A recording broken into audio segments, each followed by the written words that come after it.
नमस्कार। जय श्री जगन्नाथ। अनंत कोटि दंडवत श्री श्री जगन्नाथ पाद पद्म आम घर आम बगीचा चैनल्स को समस्त को पुणी थे स्वागत जनाऊँगी। मु प्रतिमा राउल। मोर चैनल हूँ आम घर आम बगीचा। समस्ते बहु मात्रा रे आम घर आम बगीचा चैनल को सपोर्ट कर समस्त को हृदय अशेष अशेष धन्यवाद ज्ञापन करुच्ची। ता सहित आज आपण मानक पई एक सुंदर शिक्षणीय भिडियोटी मु आनी। जदि किसी शिखापी चाहूँगी, जदि किसी जानापी चाहूँगी तेबे भिडियोटी को शेष पर्यंत देखंतु। जदि जीवन में किसी करने चाहूँ बा जीवन में आग को बढ़ापी चाहूँ तेज भिडियोटी को कहुई प्रत्येक कथा को ध्यान सहित शुणु। सबुठारु गोटे गुरुत्वपूर्ण कथा जीवन में सब बेले निजर छोट छोट भूल को सुधारने को चेष्टा करूँ। कहीं मनीष पहाड़ नुहे छोट छोट पत्थर ही झुटी थाए। ताले आसंतु आज आरंभ करवा आज टॉपिक को। भगवान को स्मरण करने उपदेश देवा ताहाकू कार्य तो करवा अपेक्षा कहवा बहुत सहज उठे काम लगेगा टिके कष्ट। मन भौतिक शक्ति माया द्वारा गठित, तेणु स्वाभाविक भाव में संसार पदार्थ प्रति आकर्षित होता है।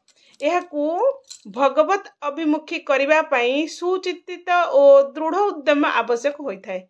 भगवानंकर स्मरण करने उचित यह उपदेश आमे शुणी थाए एवं यह कार्यकारी करने को इच्छा मध्य करिथाए, किंतु कर्म रे व्यस्त रही भगवान आम मनरू चली जाइथांती। तेणु जेउ मानक पई सारा दिन भगवानंकर स्मरण करने कष्टकर होता है से कौन करने उचित मु आज आलोचना करी। से विषय श्रीकृष्ण श्रीमद भगवत गीता रे कौन कहिसेंती से विषय आज आलोचना करवा।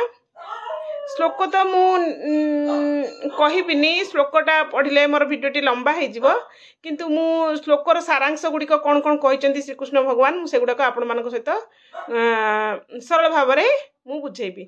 जो माने निरंतर भगवान को स्मरण करि पारंते नहीं से माने समस्ते तांको उद्देश्य रे करबा उचित।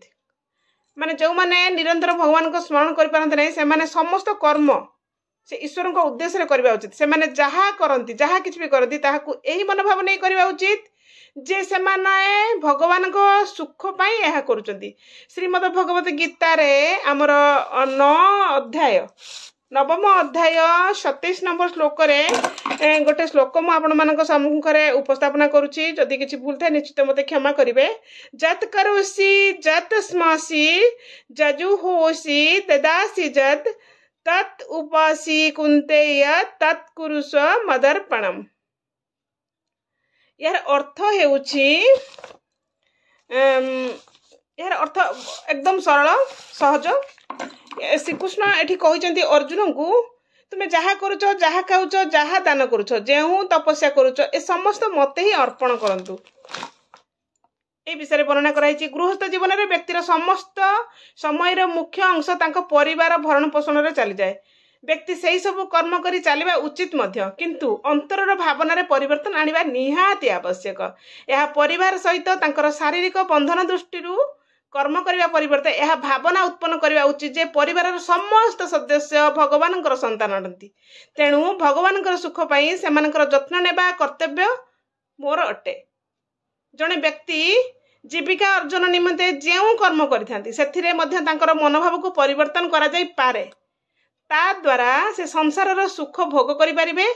एही परि चिंता करिवा परिवर्ते से भाबी परिबे जे मु अर्थ उपार्जन करी मो परिवार तथा निजर भरण पोषण करिबी, जा द्वारा आमे समस्ते भक्ति करि पारिबु एवं मु जहा संचय करिबी ताहा मो भगवान को सेवारे दान करिबी। एही परि खाइबा सोइबा स्नान करिबा आदि शारीरिक कर्म को आमे त्याग करि परिबा नाही, किंतु सेथिरे आमे दिव्य भावना रखी परिबा। मु निज शरीर को सुस्थ रखिबी, या द्वारा मु भगवानंकर सेवा करि परिबी। एहा भरण पोषण पाई मु समस्त कर्म निष्ठार सहित करिबी। जेतेबेले आमे भगवानंकर सुख पाई कर्म करबा को अभ्यास करिबा स्वाभाविक भाव में आमे समस्ते स्वार्थयुक्त कर्मरु निर्वृत्त हो जावा एवं भगवानंकर सेवा रूपक कर्म करिबा दिगरे अधिक आग्रही हेबा। एहीपरि भाबरे आमर प्रत्येक कर्म को परम ब्रह्म श्रीकृष्ण को सुख उद्देश्य अर्पण करी आमे तांकठारे मन को केंद्रित करि परिबा। तापरे आमे हृदय रे भगवान को प्रति प्रेम कमर्ष बुद्धि पाइबो। आमे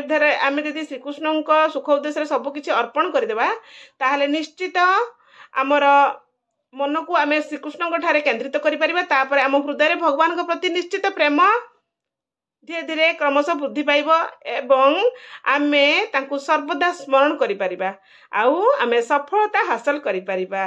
जदि मो कथारे किछि शिक्षण थाए निश्चित भिडियोटी को शेयर करिए आउ भिडियो शेष में बहुमूल्यर मतामत गोटे दबाकू जमारू भूलिबेनी। आज पई रहउछि जय जगन्नाथ।